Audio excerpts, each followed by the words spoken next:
Hey y'all.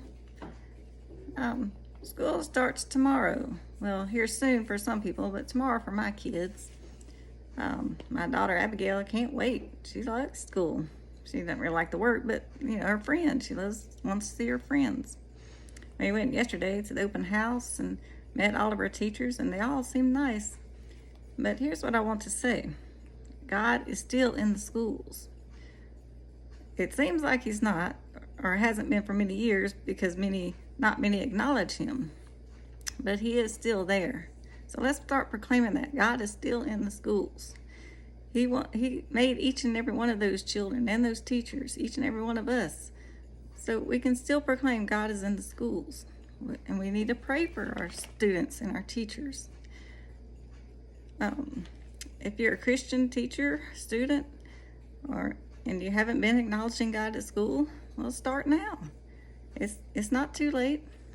They say, oh, you can't pray at school. Yes, you can. You can pray it in your mind. You just say a little prayer, a silent prayer, or even just pray for the kid over you that is having a hard time, teachers, and even kids praying with other kids.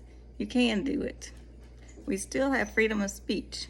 Don't let them fool you any longer.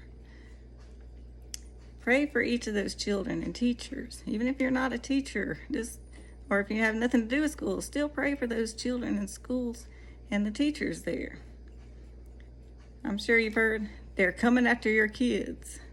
Well, no longer. We need to put them up in prayer. Give them over to God and let him fight for us, and he will show up in the schools.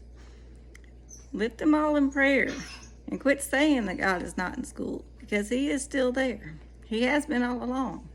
It's just he's been silent because we haven't been acknowledging him. Start each day by praising God and praying for all the schools, teachers, and students, and everyone else out there. But I'm just mainly talking about the schools and teachers and students, because we've heard of these mass school shootings and all that, and we really need to start praying more and more, and just let God have a hedge of protection around each and one of them, each and every one of the schools, each and every one of the kids and teachers. Another thing, we need to start encouraging our children more. Too many people are just discouraged and kind of written off this next generation because the past couple of generations, because they've done some wrong things. Well, we've all done wrong things, right? But when we do, we need to acknowledge that it's wrong and realize it's wrong. Sometimes they don't realize, kids really don't realize it's wrong until you let them know and tell them. And then they can learn from it and do better next time. And that applies for all of us. Sometimes we just don't know we're doing wrong.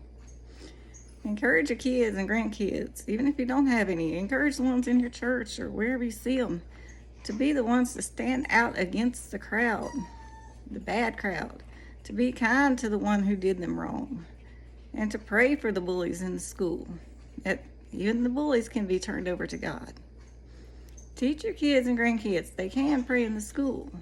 They can say God or Jesus' name in school.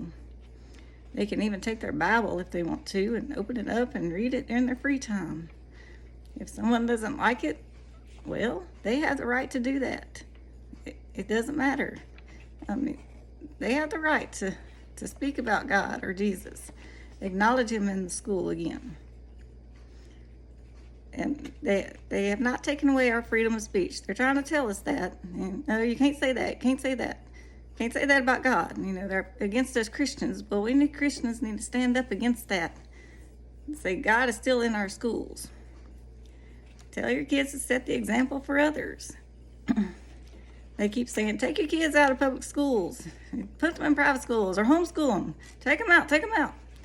Well, I can't afford private school, and I don't want to homeschool because I'm afraid one of my daughters probably wouldn't do the work that I asked her to do. She's better at school. Plus, she likes to socialize. She don't like to stay here all day long, because that's what we do during the summer and most all the day, because we don't have anything else to do. We just don't have the money to go out and do stuff like other people do. So my kids are going to a public school, and it's a good one. It's one I grew up in, and I liked it. I didn't like the work, but it's a good school.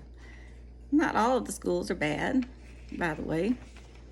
So encourage your kids to make a difference in whatever school he or she is in. This is the next generation we're raising up.